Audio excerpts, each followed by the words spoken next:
અંકલેશ્વરના કડારવેલ ગામમાં નશાખોરોનો આતંક, જાહેર મિલકતોને નુકસાન પહોંચાડતા તત્વો સામે કડક કાર્યવાહીની માંગ। અંકલેશ્વર તાલુકાના કડારવેલ ગામમાં છેલ્લા કેટલાક સમયથી નશાની હાલતમાં ફરતા અસામાજિક તત્વોનો ત્રાસ ચિંતાજનક રીતે વધી રહ્યો છે। આ માથાભારે તત્વો દ્વારા ગામની શાંતિ દહોડવા સાથે જાહેર મિલકતોને વારંવાર નિશાન બનાવી નુકસાન પહોંચાડવામાં આવી રહ્યું છે। અગાઉ પણ આ શખ્સોએ ગામમાં અંધકાર ફેલાવવાના ઈરાદે લગાવેલી ફોક્સ લાઇટો તોડી નાખી હતી, જે બાદ ગત રાત્રે ફરી એકવાર અસામાજિક તત્વોએ અસભ્ય વર્તન કરી ગામના જાહેર માર્ગો અને ચોક પર લોકોના બેસવા માટે મૂકવામાં આવેલી બેન્ચોની તોડફોડ કરી નાખી છે। ગામના વિકાસ અને સુવિધા માટે પંચાયત દ્વારા તૈયાર કરવામાં આવેલી મિલકતોને આ રીતે નુકસાન પહોંચાડવાની ઘટનાને પગલે ગામજનોમાં ભારે રોષ જોવા મળી રહ્યો છે।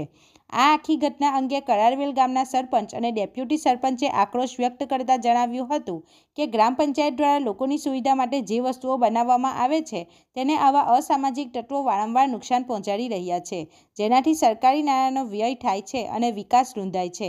તેમણે પોલીસ પ્રશાસન પાસે પુરજોર માંગ કરી છે કે રાત્રિના સમયે નશાની હાલતમાં ગામમાં આતંક મચાવતા આ તત્વો વિરુદ્ધ તાત્કાલિક કાયદેસરની કડક કાર્યવાહી કરવામાં આવે અને તેમને યોગ્ય સબક શીખવવામાં આવે, જેથી ભવિષ્યમાં અન્ય કોઈપણ વ્યક્તિ જાહેર મિલકતને નુકસાન પહોંચાડવાની કે ગામની શાંતિ ભંગ કરવાની હિંમત ન કરે। રિપોર્ટર હુમેદ સૈયદ સાથે ગુજરાત અદ્ભુત ન્યૂઝ ગુજરાતી। હું કડારવેલ ગામનો સરપંચ અને ડેપ્યુટી સરપંચ છનાભાઈ વસાવા જે મારી જોડે ઊભેલા છે। આપ જોઈ શકો છો કે આપણે દારૂડિયાઓના આતંક જેઓએ આ બધી ખુરશી તોડી નાખેલી છે। 4 ખુરશી હતી જે 4 તોડી નાખેલી છે। તે વિશાલ ગોપાલ વસાવા અને સંજય સુનિલ વસાવા એ બે ટાહિટ વ્યક્તિ છે, તેઓએ તોડી નાખેલી છે ને રાતના આતંક મચાવેલો છે કે આપ વિડીયોના માધ્યમથી જોઈ શકો છો। અને અત્યારે આજે આ ખુરશી તોડી નાખી, ભવિષ્યમાં કોઈને જાનહાનિ કરે એમ છે। એ દારૂ પીધેલી હાલતમાં કાયમ રહે છે અને લોકોની સાથે ગુંડાગીરી કરે છે। આપ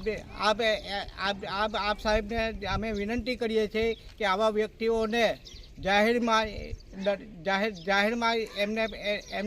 એમને વડઘોડો કાઢે, એ આપની સાથે અમારી માંગણી છે। વસાવા ડેપ્યુટી સરપંચ છું હાલમાં। આ લોકો નશામાં પીને વારંવાર હેરાનગતિ કરે છે। એકવાર આ ફોકસ પર એ કર્યું હતું, પછી અત્યારે આ ખુરશીઓ તોડશે। એ માથાભારે માણસો એવો છે કે એમના મા બાપનું બી સાંભળતા નહીં। ફરિયાનાના ભાઈબંધ છે, જોવાના છે, એ સમજાવે તો એ સમજતા નથી। તો મારું તો એક જ માનવું છે કે આપ સાહેબને અમારી નમ્ર વિનંતી છે કે આ માણસોને કાયદેસરની કાર્યવાહી કરીને શિક્ષા મળવી જોઈએ। આપણી આસપાસ બનતી ઘટનાના સમાચાર જોવા માટે ગુજરાત અદ્ભુત ન્યૂઝ ગુજરાતીને લાઈક કરો, શેર કરો।